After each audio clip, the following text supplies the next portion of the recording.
everyone. I am so sorry I couldn't be there today. But I recorded this to share a little bit about our advocacy presentation, our advocacy plan. Um, so our group consisted of myself, Emily, Nyla, and Sophia. Um, why we chose the disability issue. We chose the disability issue of education, disability, and transportation because it speaks to the systemic issues that still exist within the educational system for students with disabilities. It speaks to the interconnections that must be present within the educational system to truly give students with disabilities equitable access to education. This issue also brings awareness to what can be done to create such equity. Furthermore, this issue brings awareness to how disabled individuals with multiple intersectional identities experience barriers within the educational system. So, for instance, a student who may be of a minority background and have a disability, or a student who may have multiple disabilities, we can't speak for everyone, but our experiences may shed light as to how other students of multiple intersectional identities experience the education system as a student with a disability.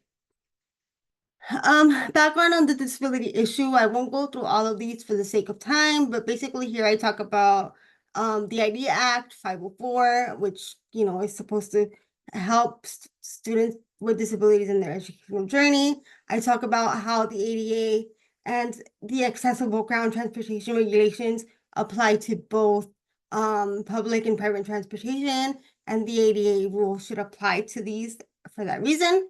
I talk about the information for limited English proficient parents and guardians for schools and school districts, which basically states that parents should have access to translated documentation and interpreters and so forth. And I also talk about the Civil Rights Act, which also states that those with who lack English proficiency should have access to translated documents and interpreters.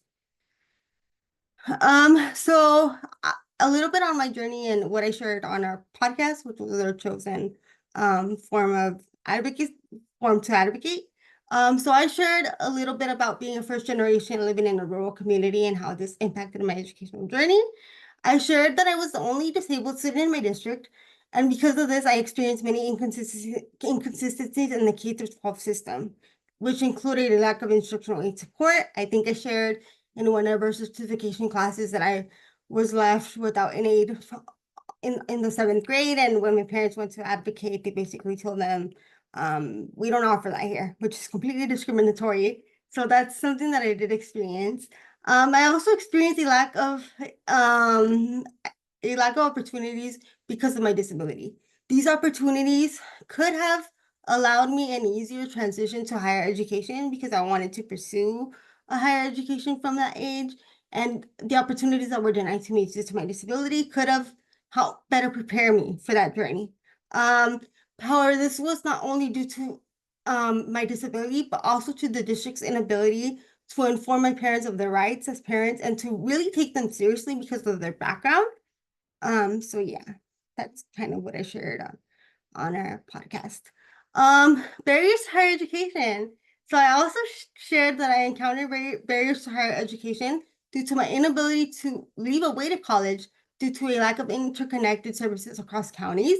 So because I require in-home support, I was going to need in-home support within the county that I was moving to, but because I couldn't access the service to the other county until I actually lived there.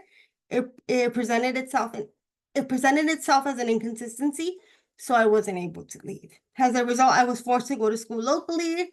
However, this posed a new set of challenges, such as unreliable transportation and attendant care. So something else that I shared on our podcast was that I went to school locally, but I acquired transportation services through a vendor because I really don't have public transportation where I live. And the vendor, the vehicles that they had were very old. Some had no air conditioning. Where I live, it gets very, very hot. So it was really bad. And I remember one time, I think I shared on our podcast that they left us on the side of the freeway. Also, too, when attendants didn't show up, there was nobody to replace them, so I wouldn't go to school that day. It was very, very difficult. So however, through COVID, I found an alternative to all these issues because of online learning. Um, After I discovered online learning, I realized how much stress the transportation and the attendant care issues that I was having were really giving me because I wasn't experiencing them anymore.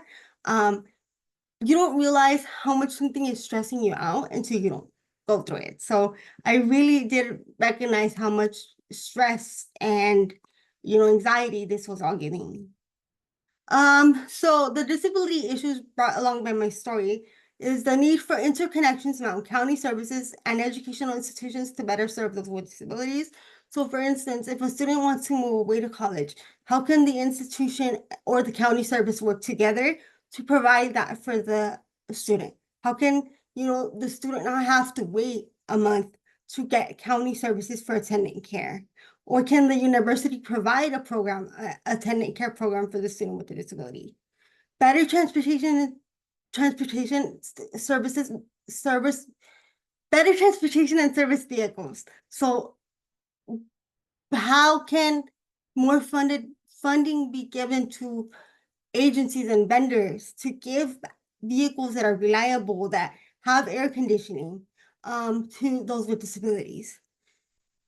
A better awareness and understanding of the barriers students with disabilities face to better accommodate each student individually. So today, accommodations are given mostly at a university level, and all accommodations that are provided are offered to each person despite their disability. However, or not despite their disability, but independently of what their disability needs and the accommodations they need according to their disability may entail.